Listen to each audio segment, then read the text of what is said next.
নমস্কার বন্ধুরা, সম্পাস রান্নাবান্নাতে আপনাদের সবাইকে স্বাগত। আজ শেয়ার করব নরম, হালকা এবং স্বাস্থ্যকর এক রুটির রেসিপি। হ্যাঁ বন্ধুরা, ওটস দিয়ে তৈরি ওটসের রুটি।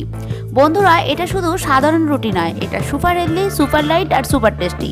যে সমস্ত বন্ধুরা ওজন কমাতে চান বা সুগার লেভেল ঠিক রাখতে চান বা হজমের সমস্যায় ভোগেন, তাদের জন্য একদম পারফেক্ট এই ওটসের রুটি। একবার ট্রাই করলেই বুঝবেন এই ওটসের রুটি এক নতুন স্বাদের এক অন্য অভিজ্ঞতা। তাহলে বন্ধুরা, আর দেরি না করে চলুন কিভাবে এই স্বাস্থ্যকর ওটসের রুটি বানানো যায় শুরু করা যাক। ওটসের রুটি বানানোর জন্য এখানে আমি একটা প্যাকেটের ওটস নিয়েছি, আর নিয়েছি একটা কাঁচের বোল। এবার ওটসের প্যাকেটটা কেটে একটা মেজারমেন্ট কাপের আমি 1.5 কাপ পরিমাণ এখানে ওটস নিয়ে নেব।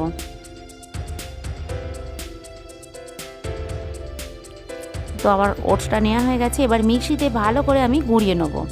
অবশ্যই কিন্তু ভালো করে মিহি করে গুঁড়িয়ে নিতে হবে। তো আপনাদের আমি দেখাচ্ছি, দেখুন মিক্সিতে আমি ভালো করে মিহি করে গুঁড়িয়েও নিয়েছি। আর যদি মিহি করে গুঁড়োতে না পারেন তাহলে কিন্তু অবশ্যই একটা ছাঁকনির মধ্যে ছেঁকে নেবেন, নাহলে কিন্তু রুটিটা একদম পারফেক্ট হবে না, খেতেও ভালো লাগবে না, হবেই না রুটিটা। ভালো করে অবশ্যই সেজন্য মিহি করে গুঁড়োতে হবে বন্ধুরা।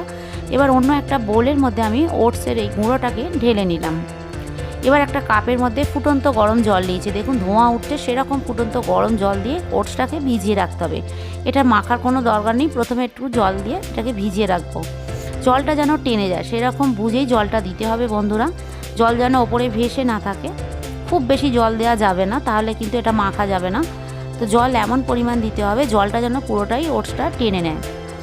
এভাবে এটাকে ভিজিয়ে রেখে এটাকে 15 থেকে 20 মিনিট পর্যন্ত আমি ঢেকে রাখবো। ওটস কিন্তু বন্ধুরা ভীষণই উপকারী একটা জিনিস, সকলেই আমরা জানি। ব্লাড প্রেশার, সুগার পেশেন্টদের জন্য খুবই উপকার, আর যারা ওজন কমাচ্ছে তাদের জন্য তো ভীষণই ভালো। এভাবে আমি এটাকে ঢেকে রেখে দিলাম 15 থেকে 20 মিনিট পর্যন্ত। তো এখন আমি ঢাকাটা খুলে আপনাদের দেখাচ্ছি। 15 থেকে 20 মিনিট পর দেখুন জলটা পুরোটাই টেনে নিয়েছে, একটুও কিন্তু ওপরে জল ভাসেনি। এরকম বুঝেই জলটা বন্ধুরা দেবেন। তো সরি বন্ধুরা, আমি নুনটা দিতে ভুলে গিয়েছিলাম। যখন ওটসের পাউডারটা করবেন তখনই নুনটা দিয়ে দেবেন পরিমাণ বুঝে, আমি তখন ভুলে গিয়েছিলাম, সেই জন্য এখন দিয়ে দিলাম। এবার এটাকে ভালো করে আমি বেশ কিছুক্ষণ ধরে মেখে নেব, মানে এরকম থেসে থেসে। যদি জলের প্রয়োজন হয় একটু কুসুম গরম জল দিয়ে মেখে নেবেন, ঠান্ডা জল একদমই দেওয়া যাবে না। তো আমি 10 থেকে 12 মিনিট পর আমি দেখাচ্ছি আপনাদের, দেখুন এরভাবে সুন্দর করে আমি থেসে নিয়েছি। এবার লেচিও কেটে নিচ্ছি, তবে লেচিটা একটু মোটা মোটাই হবে, রুটিটাও একটু মোটা মোটা হবে। সাধারণ আটার রুটির চেয়ে এই মানে ওটসের রুটি একটু মোটা মোটাই হয়, তবেই কিন্তু নরম হবে, খেতে ভালো লাগবে।